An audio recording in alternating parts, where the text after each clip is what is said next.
A waitress found a boy face down in the rain, barely breathing, clutching a Navy dog tag like it was life itself. She called the number on the back without thinking. What she didn't know, the man on the other end wasn't just anyone. He was an admiral. And the boy she was holding was his son.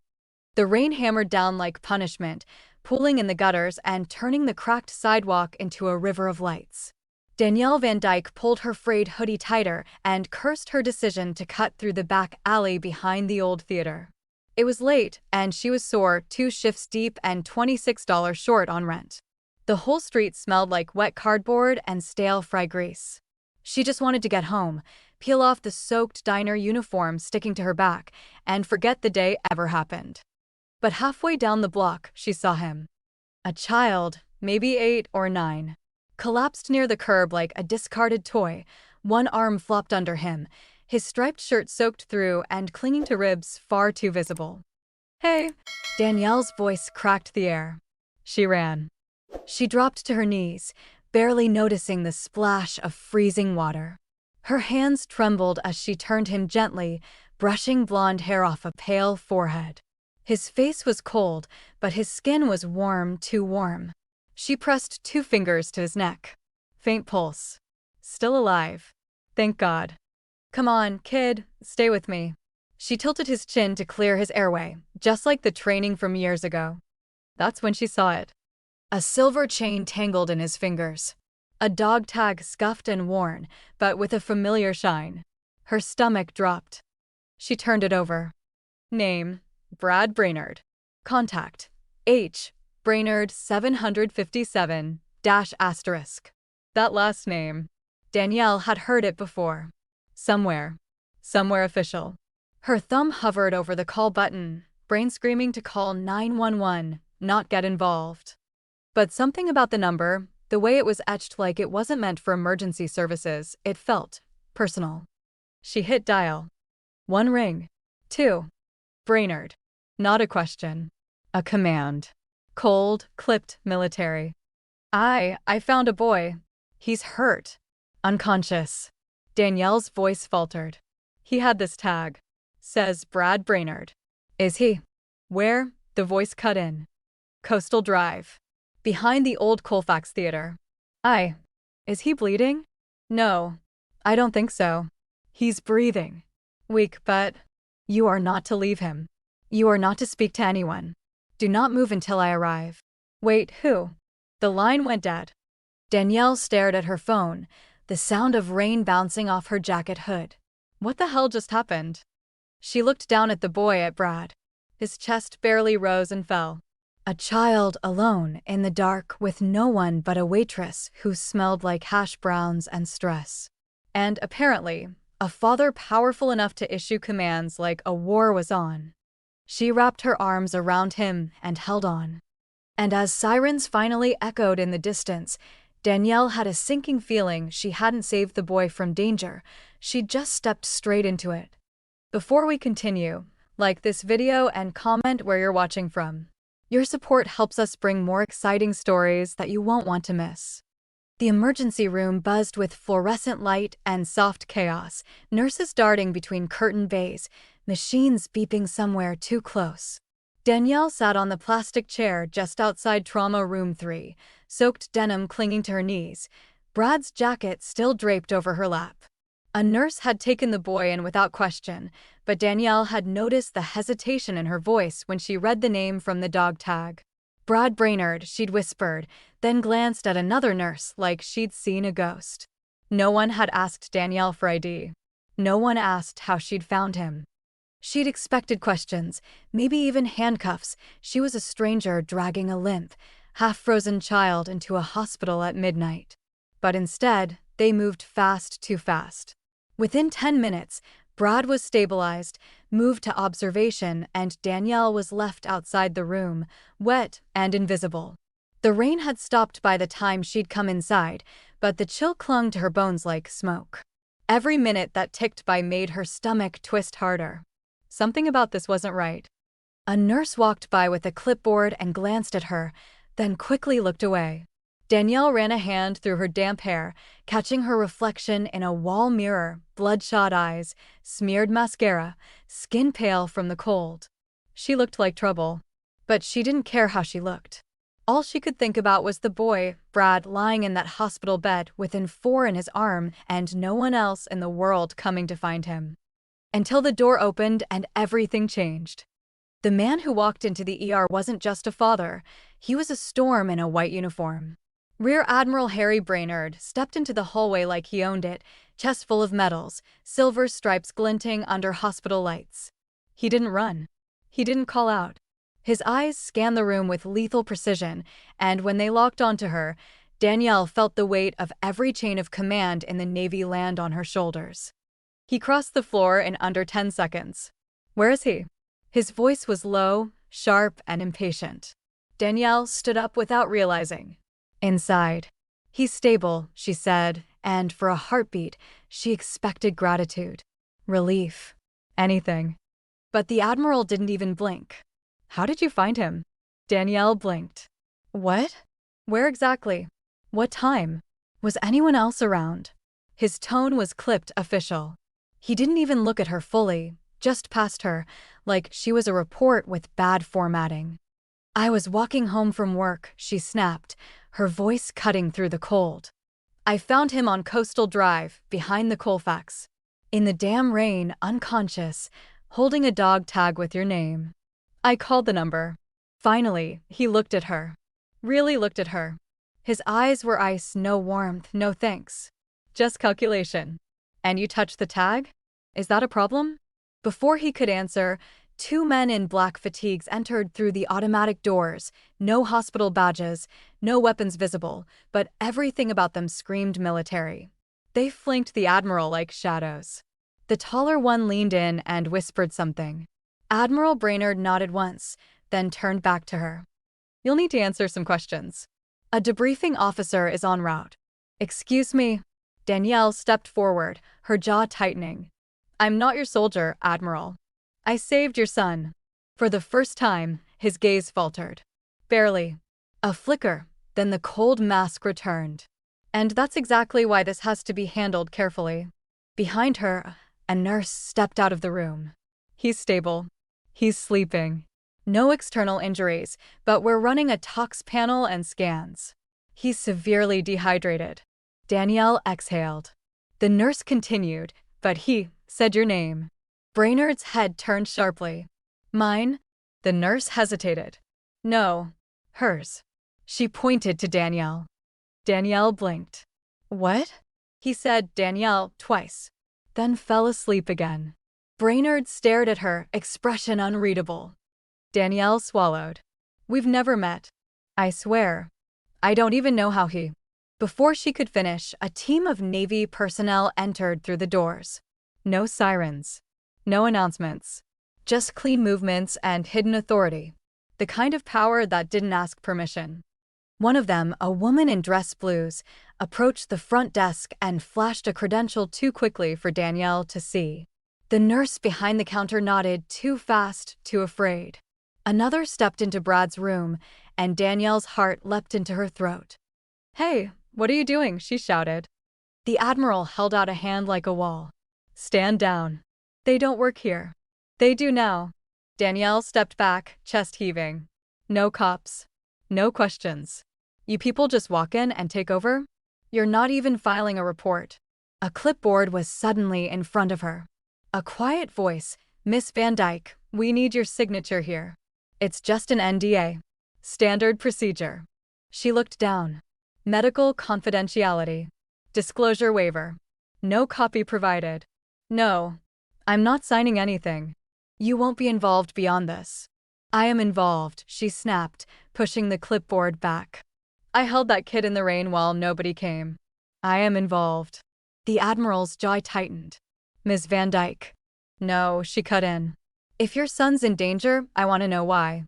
And if he's not, I want to know why the hell he was alone and freezing in an alley with your number burned into a tag like it was the only lifeline he had." Silence fell over the ER. For a moment, no one moved. Finally, the Admiral turned. "Clear the hallway," he ordered. His men moved instantly.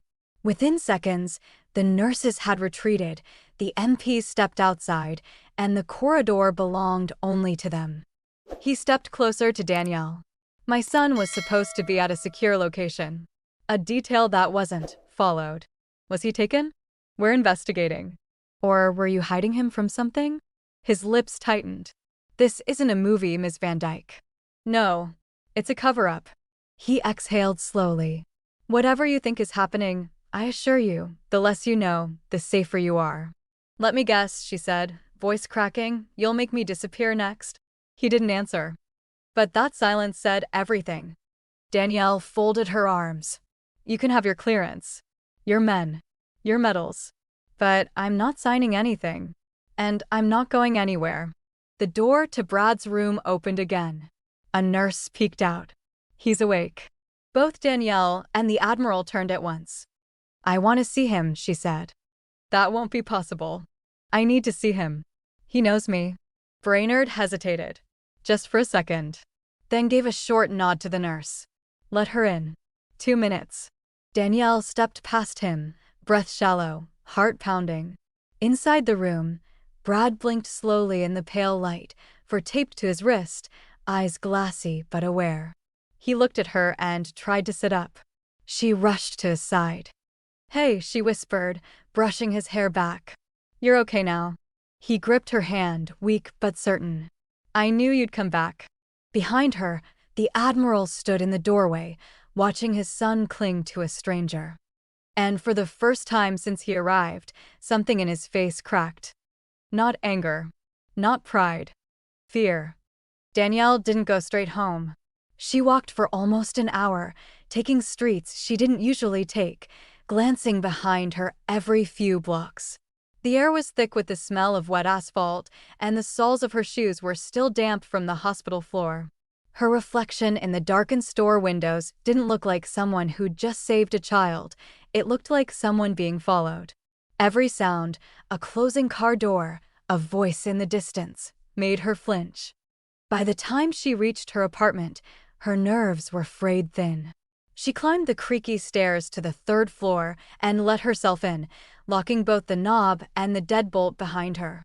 Her hands shook slightly as she drew the blinds. The single light bulb above her table buzzed faintly as she flicked it on. Her 1-bedroom apartment felt smaller than usual, like the walls were listening. She dropped her bag and went straight to the storage bin under her bed. It was old, the plastic cracked along one corner and dusty from disuse. Inside were the last pieces of a life she didn't talk about, old report cards, an expired library card from 3 towns ago, and a photo album with the corners taped back together. She flipped through pages until she found it. The photo. Her father, Robert Vandyke, in his navy blues, squinting into the sun, one arm around her 12-year-old shoulders. He looked tired even then. Behind him was the base housing unit where they'd lived. Danielle remembered it like a fevered dream, short hallways, scuffed floors, the smell of bleach, and cafeteria food. She sat on the edge of the bed, running a thumb over the photo. Her father had been court-martialed when she was 14, though no one ever told her exactly why. Classified, her mother had whispered, voice sharp with shame. He never came back after that. One day they were a Navy family, the next they were gone, no ceremony, no goodbyes, just silence and a tarnished name. But before that, there had been that day. Danielle closed her eyes, and the memory unspooled with uncomfortable clarity. She'd been 12, riding her bike near the perimeter fence, the sun high, the air heavy with heat. She remembered hearing the sirens first, not police, not fire, the on-base emergency alert. Then the blur of motion, men running, a jeep tearing down the gravel road, someone yelling. She'd dropped her bike and run toward the commotion, heart pounding. There had been a woman lying on the ground near one of the medical buildings, surrounded by medics. Her face was pale, streaked with something dark. Blood? Danielle hadn't known. She'd found a phone, trembling fingers punching numbers, and told the person on the other end, "There's a woman. She's not breathing. She needs help," before an officer had taken the receiver from her and ushered her away. They never told her who the woman was. Not officially. She never saw her father again after that summer. Danielle opened her eyes. She was shaking. Her fingertips were cold. The memory had settled like frost in her bones. She stood, moved to the sink, splashed water on her face, and leaned against the counter. Her phone buzzed. It was the hospital. Brad was awake again. When she returned, the same nurse from earlier met her at the security desk. "He's been asking for you," the nurse said, then lowered her voice. "He won't talk to anyone else. Only you." Danielle nodded and made her way back to his room. The Admiral was gone. The room was dim now, a curtain half drawn across the window, casting shadows on the pale blue walls. Brad was sitting up slightly, his small fingers picking at the edge of the blanket. "Hey, bud," Danielle said softly. His eyes lit up, tired, but glad. "You came back." "Of course I did," she said, sitting beside him. "You scared the hell out of me, you know." Brad looked down. "I didn't mean to. I didn't know where else to go." Danielle tilted her head. "What do you mean?" He hesitated. Then, quietly, like it hurt to say it, "I remembered your voice." Danielle's heart skipped. Brad looked up at her, eyes wide and dark in the low light. "When I was little, I was on the floor. Mommy wasn't breathing. People were screaming. And I heard your voice on the phone." Her throat tightened. "Brad, I don't. You said she's not breathing, she needs help. You sounded scared." Then the man took the phone. Time stopped. Danielle's hands froze in her lap. Brad whispered, "I think that's the day my mom died. She couldn't breathe." The room spun. The image of the woman on the ground, pale, bleeding, dying, slammed into her like a wave. The day on base. The sirens. The phone call. The officer who took the phone. It hadn't been just a woman. It had been Brad's mother. Danielle had made the call. She looked at the boy, this child who remembered her voice from years ago, from the worst day of his life. He had been there. She had been there. Their lives had collided before either of them knew how deep the damage would go. Brad's eyes were glassy now. He looked so small in the big hospital bed. "You were there," he whispered. "Weren't you?" Danielle nodded slowly. "I think I was." He reached out with one small hand. She took it. The machines hummed softly around them. And for the second time in a single night, Danielle Vandyke realized she wasn't just a witness. She was part of something far more broken and far more dangerous than she'd ever imagined. Do you believe some people are brought back into our lives for a reason even when they don't know the full connection yet? Leave your thoughts in the comments. We'd love to hear your theory. And don't forget to subscribe, because what happens next will turn everything Danielle thought she knew into a lie. Danielle had barely poured her third cup of coffee when the bell above the diner door jingled. She glanced up from the register, expecting another early commuter or some soaked tourist chasing bad weather. But the man who stepped inside didn't match either category. He wore a dark civilian suit, the kind that looked too sharp for this part of town, crisp cuffs, polished shoes, and a tailored coat that didn't carry a single wrinkle despite the drizzle outside. He scanned the diner with mild interest, eyes settling on her with deliberate calm. He took the booth near the back, the one where the light flickered and no one ever asked for refills. Danielle grabbed a notepad and approached like normal, but something in her gut was already bracing. "Coffee?" she asked, pen poised. The man smiled politely, not warm, not cold, just efficient. "Please. Black." She scribbled, but he didn't glance at the menu. She poured his cup, steam rising between them. "Passing through?" she asked, keeping it casual. He stirred his coffee once, slowly. "You're Danielle Vandyke," he said, not looking up. Her hand paused on the pot. "That's right," she said carefully. "Do I know you?" He reached into his coat and pulled out a thin, matte black card. He slid it across the table without a word. There were no logos. No title. Just two embossed words in silver foil. Tidehold Division. Danielle stared at it, then looked back up at him. "You want to tell me what that is?" The man finally met her eyes. "Not here." She snorted, trying to sound unimpressed despite the spike of fear in her chest. "Then you came to the wrong place." He took a slow sip of coffee. "I wanted to see you. In your world." where you feel grounded. It helps establish how much of that you're willing to risk. Is that a threat? She asked, her voice tightening. A courtesy, he said. Danielle stepped back from the table. You've got 30 seconds before I call the cops. The man reached into his coat again, this time pulling out a phone. He tapped the screen once and held it up. On it was a still image, grainy security cam footage from outside the Colfax Theater. It was her, cradling Brad, looking up at the camera in the rain. You've been watched longer than you think, he said softly. Her stomach turned. You need to leave. He stood slowly, setting the full cup of untouched coffee on the table. I'll be in touch. Then, just like that, he was gone, slipping out the door with no sound, leaving the card behind and the air colder than before. Danielle locked up her shift early, stomach in knots. She walked the long way home, checking windows, alleyways, reflections. But no one followed. Still, by the time she reached her apartment, her keys shook in her hand. She stepped inside and froze. Nothing looked wrong. The door was locked, the windows shut. But something was off. She moved through the living room, then the tiny kitchen. Her bedroom door was ajar, though she remembered closing it that morning. On her bed, the journal she kept tucked under her pillow sat open. Not torn, not missing, just open, displayed. Her laptop's lid was slightly ajar. The green light on her webcam blinked once. She snatched it shut and backed away, heart pounding. Her phone buzzed on the kitchen counter, a calendar notification she hadn't set. 10:03 p.m., meeting prep. She grabbed it, opened the Photos app, and stopped breathing. Dozens of images. Her apartment, her kitchen, even her bedroom while she slept. But none were taken by her. Danielle stumbled back, hand over her mouth. They hadn't stolen anything. They didn't need to. They'd copied it. Every file, every note, every thought she hadn't meant to share.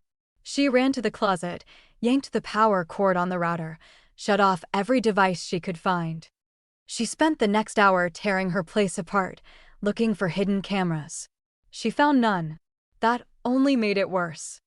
At 1:18 a.m., she couldn't take the silence anymore. She called the only number she had, the one on the dog tag. It rang once before it picked up. Vandyke, Brainerd's voice said, half tired, half tense. They were here, she whispered. My place. They didn't take anything. They copied it. My laptop. My phone. My journals. Silence. I found a card. Black. Says Tide Hold Division. More silence. You knew, she accused, her voice cracking. You knew this would happen. Brainerd exhaled slowly. You were never supposed to be part of this. The words felt like a punch. Danielle clutched the phone tighter. Then why am I? You called the number, he said. You made contact. They know your voice. That's all it takes. My voice? She asked. Brainerd didn't answer immediately. When he did, his voice was lower. Project Tide Hold was originally built to monitor latent neural triggers and communication patterns. It tracks individuals using fragments of voice sprint memory. She sat down hard on the edge of her couch. What the hell does that even mean? It means they weren't watching Brad, Brainerd said. They were watching you. And now they think you've remembered something you shouldn't have. Danielle swallowed hard. Like what? Like how a dead woman was never supposed to leave a trace. Like how a 12-year-old girl made a phone call that wasn't logged. The world shifted beneath her. Brad's voice echoed in her mind. You called the day Mommy died. I didn't know what I saw, she said weakly. Doesn't matter, Brainerd replied. They think you might remember now. She stared at the journal on her bed, still open to a page she hadn't touched in years, an entry about her father's last day on the base. They went through everything. You need to leave town, Brainerd said. Go quiet. No, she said. I'm done hiding. That's not your call. Then make it mine, she snapped. Because I'm not going to let some faceless program decide what I do next. A pause. Then Brainerd said, if you stay in this, there's no halfway. Danielle glanced at the Tide Hold card, still sitting on her kitchen table, untouched, but burning a hole in the room. Good, she whispered. Because I'm not halfway anything. Danielle sat on the edge of her bed, staring at the ceiling as the audio looped in her ears for the 5th time. She had managed to retrieve it from the hospital's call log using a phone cloning app she wasn't proud to know how to use, a trick picked up years ago when she couldn't afford to replace a broken cell.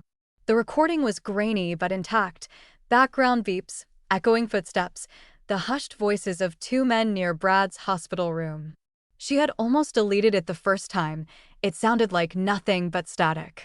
But then, in between the white noise and shoe squeaks, came the chilling whisper. Target didn't recognize her. Asset's voice is dormant. Danielle hit pause, jaw clenched. Her thumb hovered over rewind, but she didn't need to hear it again. The words were carved into her memory like glass dragged across tile. Target. Not patient. Not child. Target. And asset. That was her. She was the asset whose voice was apparently dormant. She replayed it anyway. Target didn't recognize her. Asset's voice is dormant. She didn't know what was worse, that they'd said it, or that they'd said it like it was routine. Like analyzing people's voices and memories was part of some checklist. Danielle pulled her laptop closer, plugging in an external speaker for clarity. She wanted every syllable isolated, every breath broken down. She wasn't just eavesdropping, she was collecting evidence now. A knock at her door made her flinch so hard the laptop nearly slid off her knees. 3 short knocks. Not the landlord. Not a neighbor. Measured. Familiar. Controlled. She stood slowly, crossing the living room and peering through the peephole. Brainerd. He wasn't in uniform, but he may as well have been. His presence filled the hallway like a warning. She opened the door without a word. He stepped inside without asking. The air changed. You've been listening to something, he said, scanning the room like a recon sweep. Danielle didn't deny it. She walked over to the laptop, clicked play, and watched his face as the words came through. Target didn't recognize her. Asset's voice is dormant. Brainerd froze. She saw it. That flicker. The blood draining from his face. She paused the clip. Want to tell me what the hell that means? He didn't answer immediately. He crossed the room, pulled the curtain back an inch to scan the street outside, then let it fall. You weren't supposed to have access to that. Too bad, Danielle said. You left me with more questions than answers. He faced her. Project Tidehold isn't supposed to exist. That makes 2 of us, she muttered. Brainerd rubbed the back of his neck, eyes distant. It started as a post-domestic monitoring protocol. Homeland wanted a way to track latent psychological markers tied to voice imprint, stuff that's stored in memory, but not consciously recalled. You're telling me you built a program to spy on people based on what? Sound. Emotion, he corrected. The theory was trauma anchors sound deeper than sight. A voice connected to a significant emotional event creates a kind of echo in the brain. Even if you forget the face, the voice lingers. Danielle felt her breath catch. That's why Brad remembered me. Brainerd nodded. Your voice was the last thing he heard before everything collapsed. He was 4. But the imprint stayed. Danielle sank onto the arm of the couch. And now? Now Tidehold thinks that connection could resurface something buried. Like what? Like the truth about what happened to his mother. Danielle stared at him. I thought she died in an accident. That's what they told me, Brainerd said. Turns out, I was just as disposable as you. My clearance got shut down the same month Tidehold was greenlit. You're saying you're not even in the loop? Brainerd looked tired now. I'm saying my command is riddled with ghosts. I have enemies in my own ranks. People who don't want the truth about Elena, about the Tidehold origins, coming out. Brad wasn't just taken. He was placed. And the dog tag? That was no accident. Danielle's heart pounded. You think someone wanted me to find him? I think someone wanted you activated, Brainerd said. But not by them. By him. Brad. Danielle stood and began pacing. So what now? I'm just bait in some memory game between your son and a Black Ops program. You're not just bait, Brainerd said. You're the only person they didn't anticipate. She looked at him, voice quiet. Why me? Because you're not in the system. Not anymore. And because when the time came, you didn't freeze. You picked up the call. You made a choice. They watch for that. Danielle stopped walking. They're still watching, aren't they? Brainerd nodded. That's why I'm here. You're in it now, Danielle. Fully. And there's no one ringing that bell. She folded her arms. You trust me? He looked at her long and hard. I need you. The words hung in the room, heavy with implication. Danielle walked to the window, looking out into the darkness. Then let's stop being quiet. She turned back to him. Let's make some noise.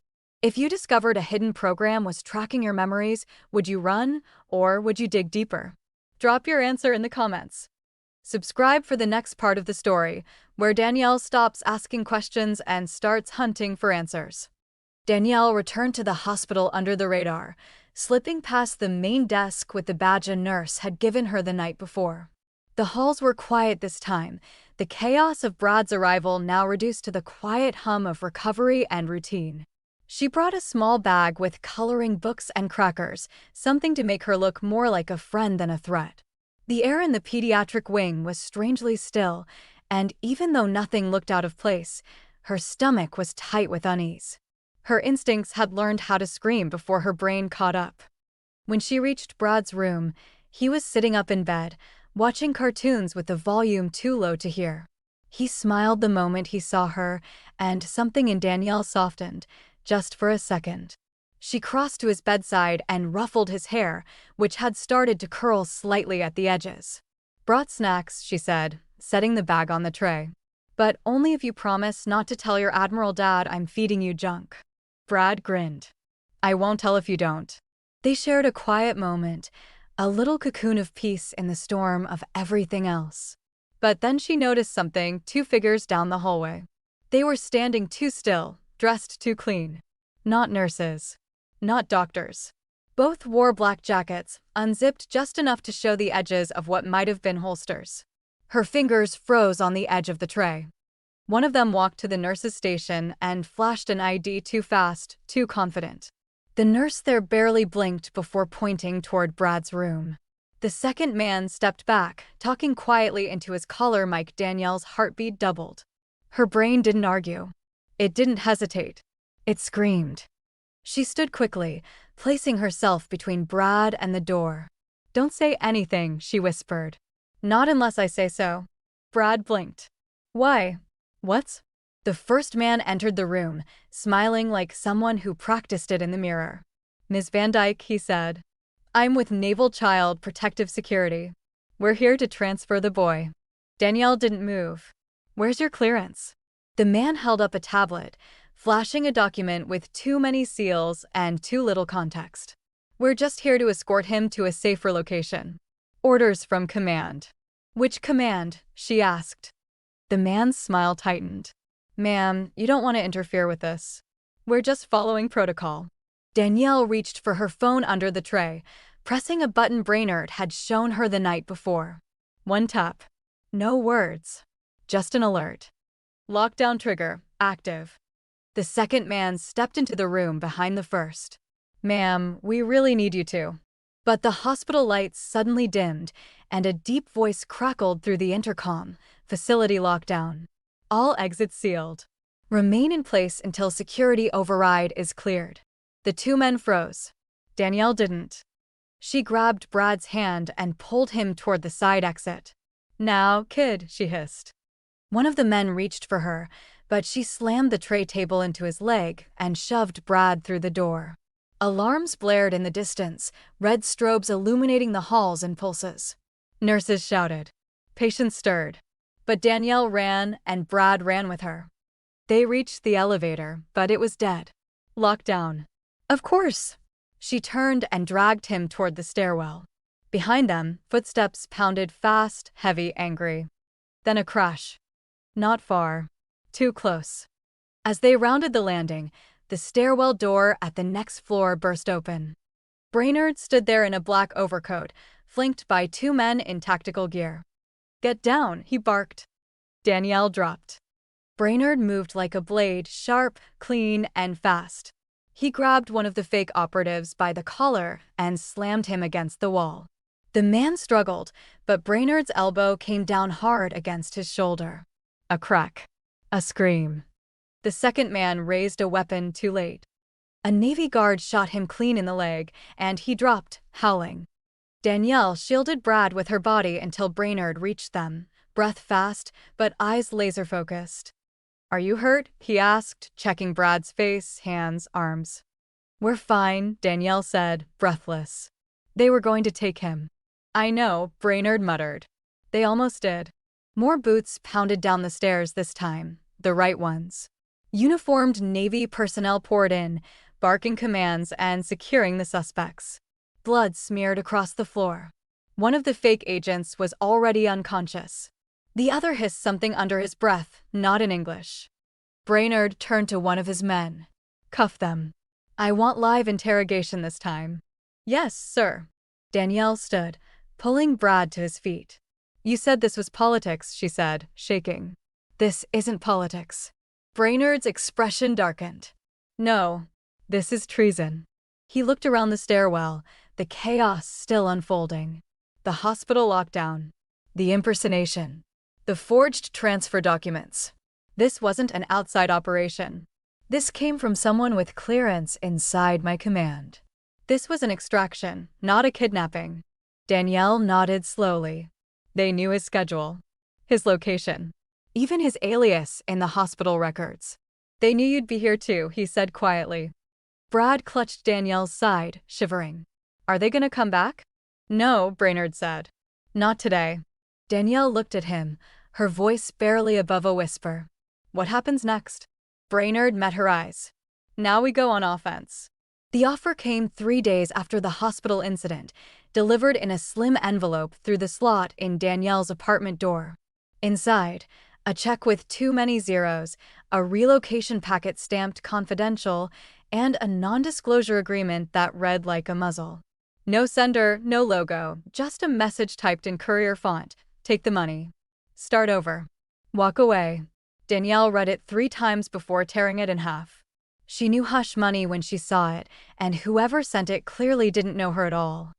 That same night, she met Brainerd in the back booth of a shuttered marine supply shop he claimed was secure enough. He studied the shredded check she placed on the table without a word, then reached for the document. "They're getting desperate," he muttered. Danielle leaned forward. "Good. Let's give them something to really panic about." He looked up sharply, eyes narrowing. "What are you suggesting?" "We bait them," she said. "We make it look like I'm taking the deal. That I'm leaving town without you. Without Brad. Alone." Brainerd didn't respond, but the tension in his jaw said everything. "Let them think I'm cutting loose," she added. "If they're watching me this closely, they'll come for me again. But this time, we'll be ready." Brainerd stared at her like he was reading a classified file that just went from redacted to live. "Danielle, you don't understand what these people are capable of. This isn't some rogue cell. These are people I served with. People I trusted." She didn't blink. "Then you know how to play them." A long silence stretched between them. Finally, Brainerd sighed and nodded once. "You'll be wired. Tracked. Covered from multiple angles. If anything goes sideways, I freeze," she finished. "And you come in like hell on boots." It took 48 hours to set the stage. A remote airstrip north of town, decommissioned but still technically government property, was chosen as the rendezvous site. It matched the extraction profile from Brad's attempted relocation, right down to the flight path and night schedule. Danielle was dressed in civilian layers, nothing fancy, hair down, wire clipped to her inner collar, a pressure mic against her ribs. Brainerd's men were already in place, hidden in the broken towers and rusted hangars that flanked the runway. Her car pulled up at 8:43 p.m. sharp, headlights cutting through the mist. She stepped out alone, carrying a small duffel. A black SUV sat idling 50 yards down the tarmac, its lights off, windows tinted. No movement yet. The wire crackled in her ear. Brainerd's voice, "Hold position. We have visuals." She walked slowly, deliberately, as if she were scared, not just of what waited ahead, but of herself. The SUV door opened. 2 men stepped out, both in civilian jackets, but military cuts. Clean shoes. No dirt. No hesitation. One of them she recognized, a rear commander from Brainerd's own unit. The other man's face was unfamiliar, but his posture screamed authority. Not a field man. A handler. Miss Vandyke, the handler said, stepping forward. Thank you for agreeing to this meeting. Danielle didn't smile. Wasn't really a choice. The handler nodded as if that made sense. You're doing the right thing. It's better this way for everyone. Everyone who? She asked. He ignored the question. We'll escort you to the transfer point. You'll be rerouted out of state by dawn. New name. New life. I want to know Brad's safe, she said. The rear commander spoke for the first time. He will be. Once the Admiral steps aside, there'll be no need to leverage the boy further. The handler didn't even flinch. Danielle's blood went cold. She tilted her head slightly to expose the mic just enough. Leverage. The handler nodded to the commander, who didn't seem to realize he'd just said too much. Then it came clear, sharp, undeniable. Once the boy's gone, Brainerd has no leverage. In her earpiece, Brainerd whispered, "Got it. Stand by." Danielle felt her breath hitch, but she held her ground. So that's what this is. Take the boy, gut the Admiral, and clean house. Be smart, Miss Vandyke, the handler said. Brainerd's already compromised. You're the loose end. Help us finish this quietly. From the shadows, movement flickered. Brainerd's voice, 3, 2. She took one step back, slow and controlled. Then the air exploded with light and motion. Flashbangs hit the edge of the tarmac, blinding the SUV's driver. Armed men in dark tactical gear poured from the hangars, weapons raised, voices barking commands. The rear commander reached for something inside his coat, but a red beam danced across his forehead and he froze. The handler raised his hands, lips pressed into a thin line. So this was the play. Brainerd emerged from the dark, stepping between his men like a blade unsheathed. You're under arrest, he said. For conspiracy, unlawful extraction, and abuse of federal surveillance programs. The handler smirked. You'll never make it stick. Brainerd stepped forward, holding up a small black recorder. He hit play. Once the boy's gone, Brainerd has no leverage. Danielle watched as the handler's face fell, just slightly. That's funny, Brainerd said softly. Sounds pretty sticky to me. Within minutes, the handler and commander were restrained and placed in separate black transports. Danielle stood beside Brainerd as the team packed up the site, their breath fogging in the cold night air. You all right? He asked her. She nodded. Still breathing.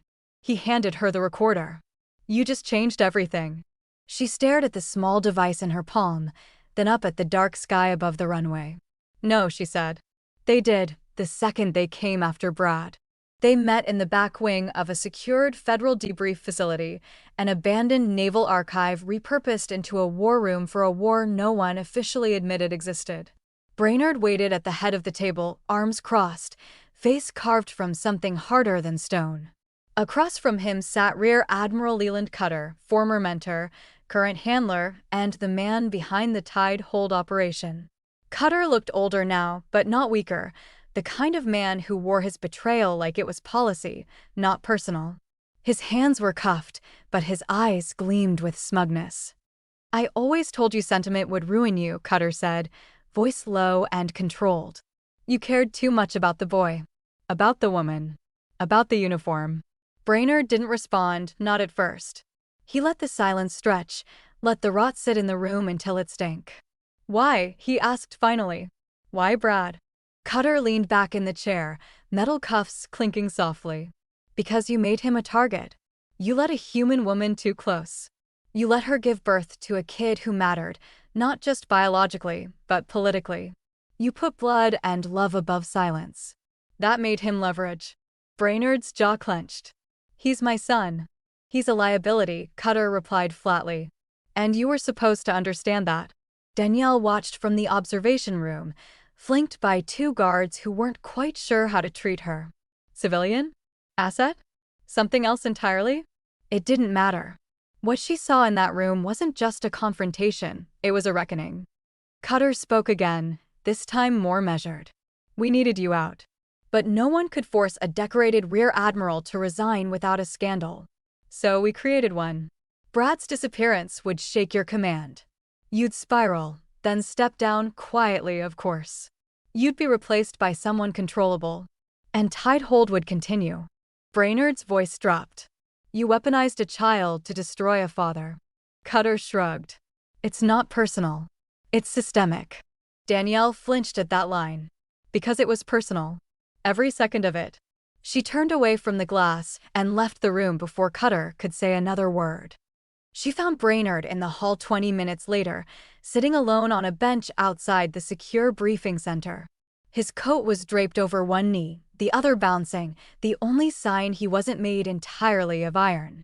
Danielle sat beside him without speaking. The silence settled between them like a truce. When she finally spoke, her voice was soft but sharp. How long did you suspect him? Brainerd didn't look at her. Not until Brad went missing. And even then, I didn't want to believe it. I thought maybe I just failed as a father. Not as a leader. She studied him carefully. You did fail, she said. But not because of Tidehold. He nodded slowly. I shut down after Elena died. I buried myself in missions, protocol medals. I thought it was discipline. It was cowardice. Danielle's gaze didn't soften. Brad didn't need a decorated officer. He needed a dad. The words landed like a blade. Brainerd exhaled and looked away. He used to cry at night, he said. When Elena was gone, I couldn't go in the room. I'd stand outside the door and freeze. I hated myself for it. Still do. Danielle leaned back against the wall, folding her arms. You're not the only one with ghosts. You think it didn't mess me up knowing I made the call that got his mother's body bagged? You think I slept easy for years not knowing if I imagined that day on base? He turned to her, his eyes softer now. We're both carrying things we didn't ask for. Yeah, she said. But Brad didn't ask for any of it either. And we're the only two standing between him and whatever's coming next. Brainerd nodded. Which means we can't just protect him. We have to expose this.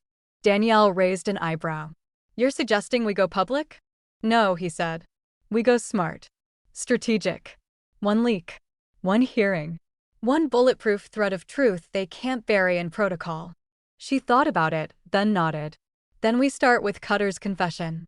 Brainerd looked at her like he was seeing her for the first time, not just as a civilian or a liability, but as an equal. You're not who I expected. Neither are you, she replied. They both stood. Reluctant allies now, not just tied by duty or circumstance, but by something more dangerous. Conviction. When loyalty and truth collide, which one would you fight for? Let us know in the comments. Subscribe to follow Danielle and Brainerd's next move as they take the battle from the shadows to the front lines. The jet that carried them to Washington was quiet, too quiet for how much history rode inside it. Danielle sat near the window, watching the world shift from coastlines to clouds, from everything familiar to everything she'd never wanted to see. She wasn't supposed to exist right now. Not officially. Her name was buried under an alias that read Eleanor K. Marsh, a name so sterile it barely sounded human. Beside her, Brainerd hadn't spoken in hours, his posture ramrod straight even out of uniform. When the seatbelt light blinked off, he finally broke the silence. You can still walk away, he said quietly, not looking at her. Danielle turned from the window. And let them win? Not a chance. He nodded once, like he expected that answer but wished it had been different.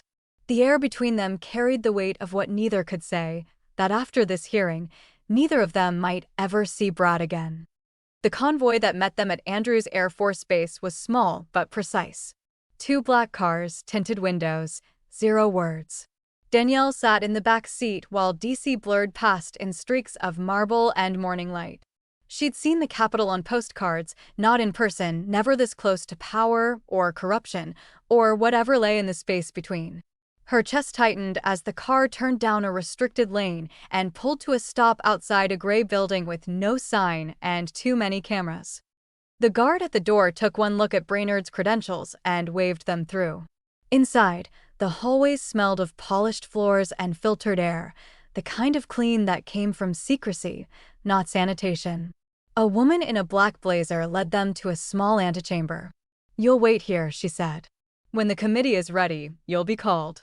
Then she closed the door, leaving them in silence that hummed with tension.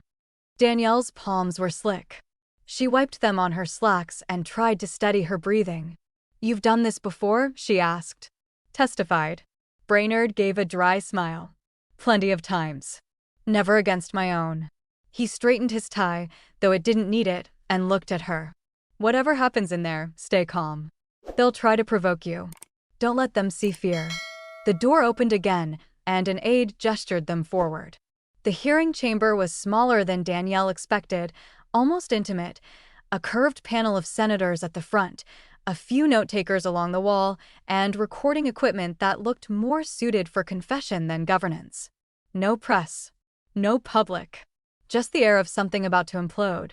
Brainerd saluted sharply. Danielle stood beside him, hands clasped, the spotlight unnervingly bright.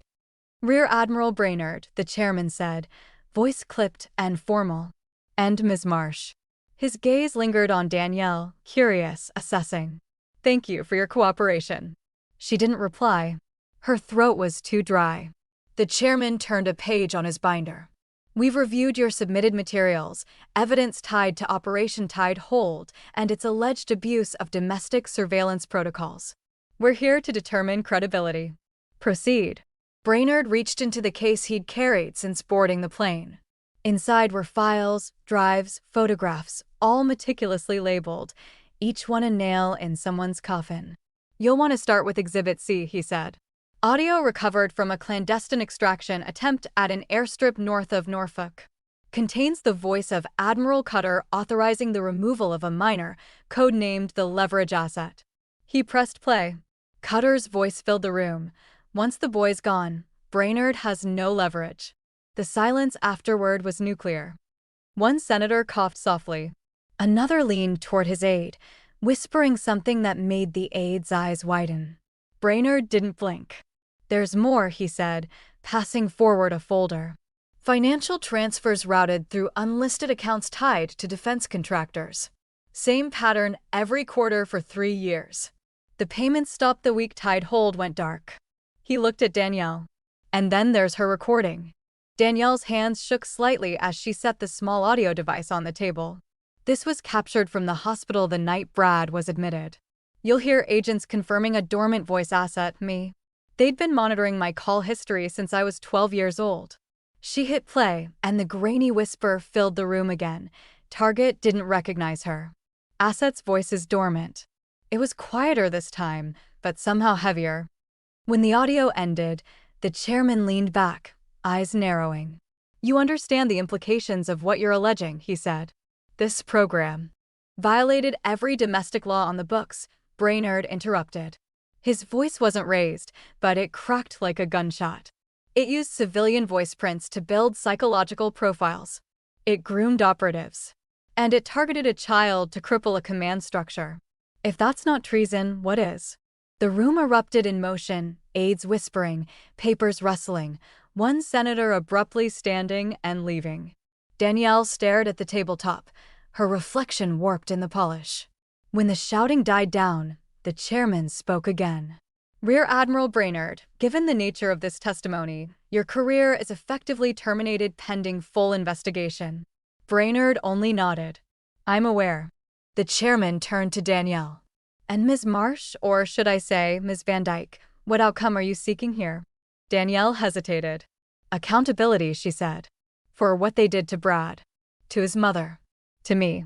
For what they built under your noses while pretending to serve something honorable." A younger senator leaned forward.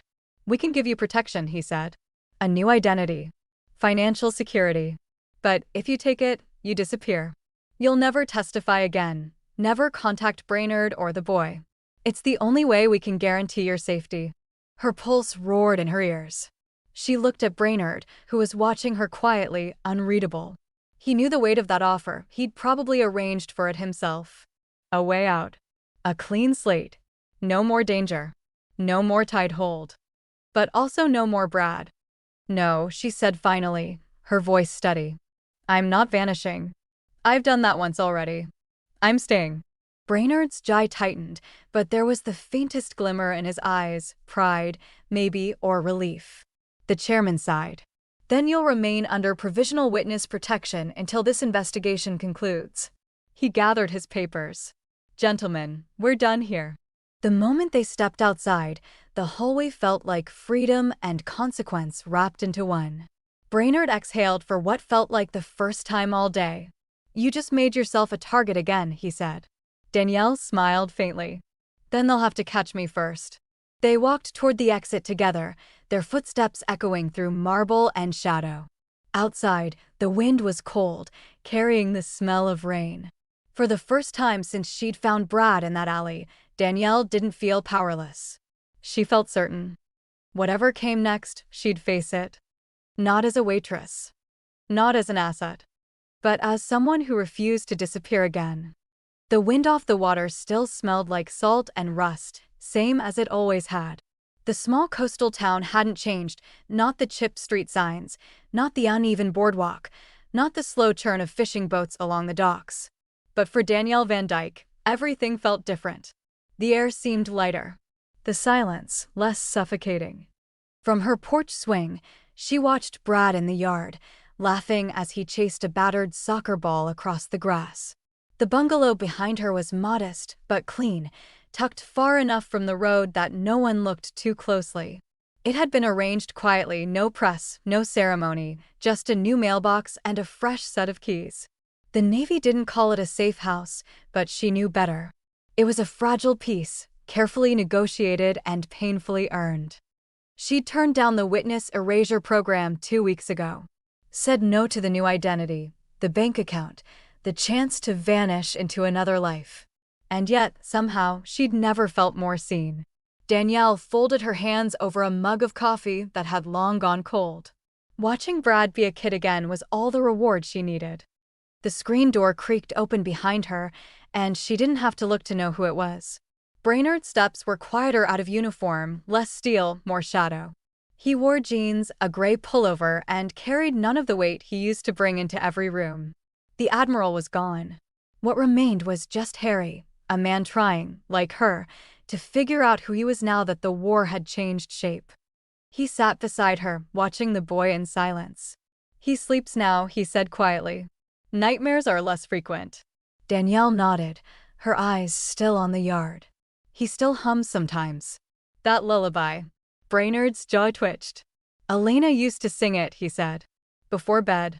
Before the world made everything complicated. Danielle sipped her coffee, letting the silence sit between them. Then, finally, he asked the question they both knew was coming. What do you want now? She didn't answer right away. The easy answers, money, security, closure, didn't apply anymore. The past few weeks had taught her that metals tarnish and secrets resurface. I don't want your money, she said. And I don't need a plaque. Brainerd turned to her. So what then? She looked out at Brad, who had just dropped to the grass and was making something with sticks and stones. I want to protect him, she said. I want to be the voice he remembers, the one that means safety, not silence. Her voice didn't waver. That's enough for me. Brainerd studied her face as if trying to decide whether she meant it. But there was no doubt there. Not anymore.